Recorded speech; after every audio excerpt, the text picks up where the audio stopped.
गांव में एक बहुत पुराना फोन बूथ था। एक दिन चिराग फोन बूथ में गया अपने कुछ दोस्तों के साथ। सबने लाइन लगा ली थी, उन्हें किसी को परेशान करना था। उनकी एक दोस्त थी मुस्कान। मुस्कान ने चिराग को धमकी दी थी कि अगर उसे परेशान करना बंद नहीं किया तो वो उसे जेल भिजवा देगी। यार ये मुस्कान का कुछ ज्यादा ही नहीं हो गया है? धमकी देने लग गई है अब तो। भाई ये लड़कियों का वैसा ही है, जब तक उन्हें तोहफे देते रहो, उनकी मर्जी का खाना खिलाओ, घुमाओ फिराओ, तब तक ठीक, वरना यही ड्रामा रहता है। तो भाई मैंने कौन सी कमी छोड़ी थी? महंगी से महंगी जगह घुमाना, महंगे से महंगे कपड़े दिलाता था। इतना तो उसका बाप भी नहीं खर्च करता होगा उस पे, जितना मैंने कर दिया है 2 साल में। और देख, अब जैसे ही नया मुर्गा मिला, मुझे लात मार दी इसने। सब वादे भूल गई। कहाँ बोलती थी प्यार करती है मुझसे, शादी करेगी, मेरे लिए दुनिया से लड़ जाएगी, और अब मुझसे ही लड़ती रहती है।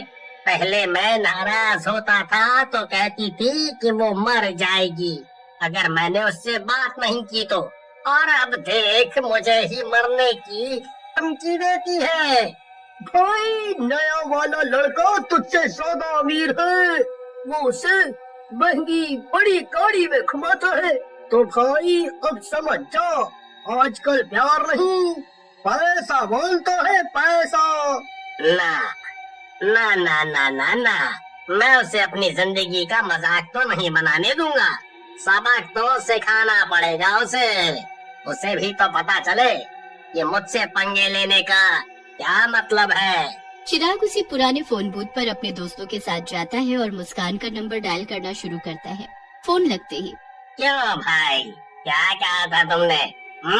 परेशान करूंगा तो जेल करवाओगी? आओ अब, मैं तुम्हारे गांव के पास वाले फोन बूथ में हूँ। आओ आओ मुझे मारो, आओ। नहीं सुधरेगा ना तू? रुक, अभी आती हूँ और तुझे आज तेरी जिंदगी भर का सबक सिखाती हूँ। असली मर्द है तो वही इंतजार कर मेरा, कहकर गुस्से में मुस्कान फोन रख देती है। मुस्कान गुस्से में घर से निकलती है। जैसे ही वो फोन बूथ के पास पहुंचती है, वो देखती है किसी ने चिराग और उसके दोस्तों को मार दिया है। उन लोगों के गले में फोन की तार लिपटी हुई थी। मुस्कान ये देखकर डर जाती है और चुपचाप वापस घर चली जाती है। अगली सुबह गांव में नया कबाड़ी वाला आया, जिसका नाम टिल्लू होता है। कबाड़ी वाला गांव में घुस जाता है। उसे अंदाजा नहीं होता है कि उसने कितनी बड़ी गलती की है। वो आगे बढ़ता है, तभी उसकी नजर फोन बूथ पर पड़ती है। देखने में ये फोन बूथ मस्त लगता है, अगर मैं इसे उठा लूं और बेच दूं तो कैसा रहेगा? नहीं टिल्लू, तू ये नहीं कर सकता, पहले घरों की सफाई। फोन बूथ में से आवाज आती है, बेटा टिल्लू, एक फोन तो कर ले। ये कौन बोला? इसको हमारा नाम कैसे मालूम? कौन है जो जासूस है? फोन बूथ से एक चुड़ैल निकल कर आती है और टिल्लू के सामने खड़ी हो जाती है। चुड़ैल को देख टिल्लू हैरान रह जाता है। चुड़ैल टिल्लू के सामने अपना मुंह ढक कर आती है। तुम कौन हो? वैसे सुंदर तो बहुत हो, जरा चेहरा दिखाओ ना। बकवास नहीं, तुम यहाँ चोरी करने आए हो? अरे दादा, इनको कैसे पता? अब बोला नहीं जा रहा है, बोलो कैसे आए यहाँ? मैं तो भोला सा कबाड़ी वाला हूँ, मैं बस सफाई करने आया हूँ, करके चला जाऊंगा। चोरी क्या होती है? चुड़ैल टिल्लू को घूर कर देखती है और कहती है, ठीक है, पर ऐसा वैसे कुछ हुए तो चुड़ैल को जानते हो ना? बड़ी आई चुड़ैल, टिल्लू किसी से नहीं डरता है। टिल्लू कबाड़ी वाला गांव में घुसता है और धीरे धीरे लोगों को अपनी बातों में फंसा लेता है। घरों में चोरी शुरू हो गई थी। टिल्लू सफाई के बहाने हर किसी के घर से कुछ न कुछ चुराता और चुपचाप गांव के बाहर बेच आता। ऐ टिल्लू, मना किया था ना मैंने, तू माना नहीं। अरे यार ये चुड़ैल क्या है? तुमको तुम्हारा हिस्सा चाहिए क्या? वो हम नहीं देंगे, जाओ, रास्ता छोड़ो हमारा। तेरी माँ का फोन आया था, वही बताने के लिए रोका था। मेरी माँ का फोन तेरे फोन बूथ में कैसे आया? ए चुड़ैल, तू लोगों को फंसा सकती है, मुझे नहीं, टिल्लू नाम है मेरा। अरे ये तो फंसी नहीं रहा जाल में, अब क्या करूं? चुड़ैल फोन बूथ में बहुत सारा सोना रख देती है और टिल्लू से कहती है, अरे मैं तो तुझे उस फोन बूथ में रखे सोने को दिखा रही थी, तुझे लेना है तो ले, नहीं तो जा। टिल्लू लालच में आकर फोन बूथ में घुस जाता है। जैसे ही वो अंदर घुसता है, चुड़ैल फोन के तार से टिल्लू का गला दबाकर उसे मार देती है। टिल्लू मर जाता है। गांव में कुछ साइंटिस्ट थे, उन्हें इस बात का पता चलता है तो वो सब इकट्ठे होकर इस बारे में चर्चा करते हैं। डॉक्टर धूमकेतु जाने माने साइंटिस्ट थे। गांव वालों ने साइंटिस्ट से सिफारिश लगाई फोन बूथ में बैठी चुड़ैल का पता लगाने के लिए। धूमकेतु अपनी रिसर्च पर निकलते हैं। बूढ़ी बाबा, देखने में तो यह खतरनाक नहीं लग रहा है, फिर क्यों लोग मर रहे हैं इसके इर्द गिर्द? खैर, मेरा सबसे अच्छा और नया यंत्र कब काम आएगा?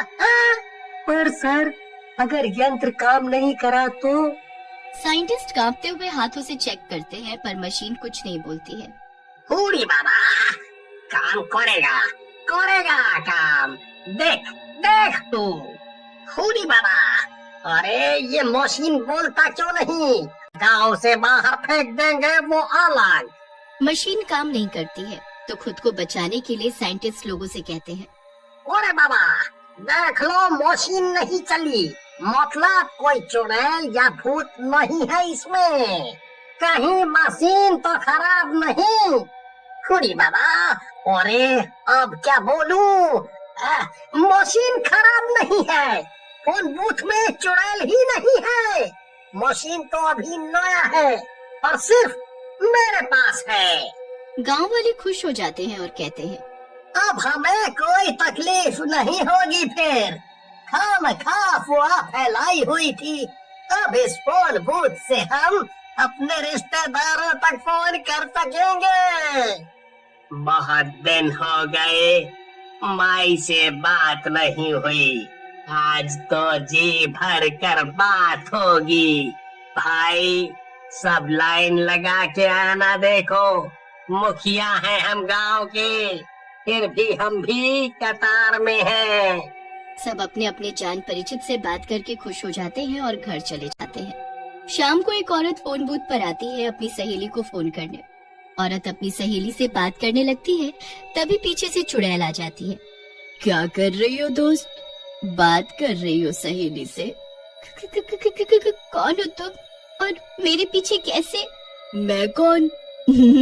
अरे मैं चुड़ैल, भूल गई क्या? पर तुम तो नहीं थी ना? ऐसा किसने बोला? उस साइंटिस्ट ने। पर वो तो सबके जाने के बाद ही मर गया था। फर्जी खोज थी उस मशीन की। गांव वालों से बच गया तो मैंने उनका काम पूरा कर दिया। औरत फोन वहीं छोड़कर भागने लगती है और चिल्लाती है, बचाओ बचाओ, और चुड़ैल उसके पीछे भागती है और उसे मार देती है। गांव से लोग कम हो रहे थे। लोगों को पता चल गया था कि चुड़ैल अब वापस आ गई है। सारे लोग गांव में पंचायत रखते हैं। हमें उस फोन बूथ को ही खत्म कर देना चाहिए, ना रहेगा वो, ना रहेगी वो चुड़ैल। कल हम सब मिलके उस चुड़ैल को सबक सिखा के रहेंगे। सारे मुखिया की बात मान लेते हैं और अपने अपने घरों में सोने चले जाते हैं। चुड़ैल ये सब सुन लेती है और रात को ही चुड़ैल फोन बूथ से निकलती है और अपने आप को खूब लंबा कर लेती है। लंबा होते ही जिन लोगों पर वो पैर रखती है वो सब कुचल जाते हैं। सब इधर उधर भागने लगते हैं। फिर चुड़ैल मुखिया के घर पहुंच जाती है। चुड़ैल चुपके से मुखिया के सारे फोन तोड़ देती है और उसके बच्चों को उठा ले जाती है। मुखिया जब सुबह उठता है तो उसके सामने शीशे पर चुड़ैल लिख देती है, अगर अपने बच्चे को बचाना है तो फोन बूथ पर आ जाना, नहीं तो। मुखिया डर से पुलिस को फोन लगाने के लिए जाता है, पर घर में सारे फोन टूटे फूटे मिलते हैं। मुखिया डरा हुआ था, बिना कुछ सोचे समझे फोन बूथ में चले जाता है और पुलिस को फोन करने लगता है। तभी पीछे से चुड़ैल उसका गला फोन के तार से दबाने लगती है। मुझे मारेगा तू? हाँ, फोन बूथ जलाएगा मेरा? वो तो वैसे ही चलेगा और तू भी मरेगी। तभी बाहर कुछ लोग फोन बूथ पर पेट्रोल डाल देते हैं। चुड़ैल जैसे ये देखने के लिए पलटती है तो दो आदमी जब तक मुखिया को बाहर खींच लेते हैं। और फिर तभी एक गांव वाला फोन बूथ पर माचिस जलाकर फेंक देता है। फोन बूथ के जलते ही चुड़ैल भी जल जाती है और उसका साया उस गांव से हमेशा के लिए